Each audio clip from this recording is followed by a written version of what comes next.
कौशल्यक्षम शिक्षण, रोजगाराभिमुख हस्तकलेची अभिरुची हे नवशैक्षणिक धोरणाच्या उद्दिष्टपूर्तीसाठी सावित्रीबाई फुले पुणे विद्यापीठ अंतर्गत विद्यार्थी विकास विभाग आणि डांग सेवा मंडळ संचलित उंबरठाण येथील कला व वाणिज्य महाविद्यालय यांच्या संयुक्त विद्यमाने आयोजित AGC बांबू हस्तकला केंद्र खिरमाणी, जिल्हा डांग, गुजरात राज्य येथे एक दिवसीय प्रत्यक्ष क्षेत्र भेटीतून विद्यार्थ्यांनी बांबूपासून विविध शोभेच्या वस्तू बनविण्याची प्रशिक्षण कार्यशाळा पार पडली। या क्षेत्र भेट कार्यशाळेच्या प्रमुख पाहुण्या डांग सेवा मंडळ संस्थेच्या अध्यक्षा हेमलताताई बिडकर होत्या। कार्यक्रमाचे अध्यक्ष प्रभारी प्राचार्य एकनाथ आहेर होते। अश्विनभाई चौधरी यांनी मार्गदर्शन करताना सांगितले की कौशल्ययुक्त शिक्षण खूप गरजेचे असून सर्वांगीण कौशल्य क्षमता हे जीवनाचे मूल मंत्र आहेत। हे स्वयंरोजगाराचे शिक्षण योग्य वयात मिळणे आवश्यक आहे। बांबूपासून अनेक वस्तू बनविणे हे अभिरुचिदायी काम आहे। विद्यार्थ्यांना येणाऱ्या नवीन शैक्षणिक धोरणाचा नक्कीच लाभ होईल।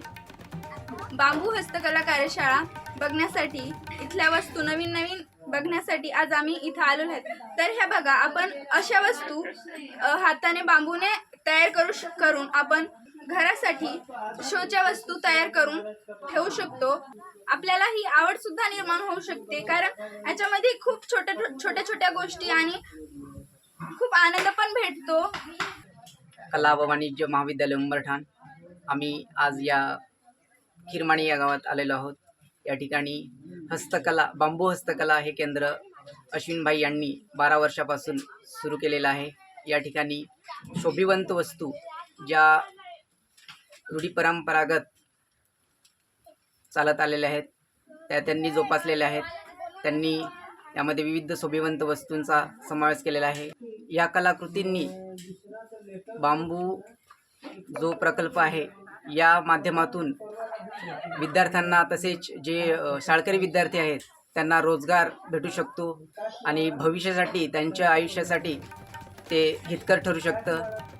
विकेश ठाकरे यांनी विद्यार्थ्यांनी प्रत्यक्ष कृतिशीलपणे बांबूंपासून बनविण्याचे प्रशिक्षण दिले। बांबूंच्या शोभिवंत वस्तूंना बाजारात खूप मागणी आहे। विद्यार्थ्यांनी शिक्षणासमवेत विविध कौशल्ये संपादन करण्याकडे लक्ष दिले पाहिजे, त्यामुळे रोजगाराच्या संधी मिळतील असे मार्गदर्शन केले। या कार्यशाळेचे आयोजन प्रोफेसर सुभाष पवार यांनी केले। प्रोफेसर मधुकर गावित, प्रोफेसर ज्योती येवले, प्रोफेसर पूनम सूर्यवंशी, प्राध्यापक व शिक्षकेतर कर्मचारी यांनी कार्यशाळा यशस्वीतेसाठी परिश्रम घेतले।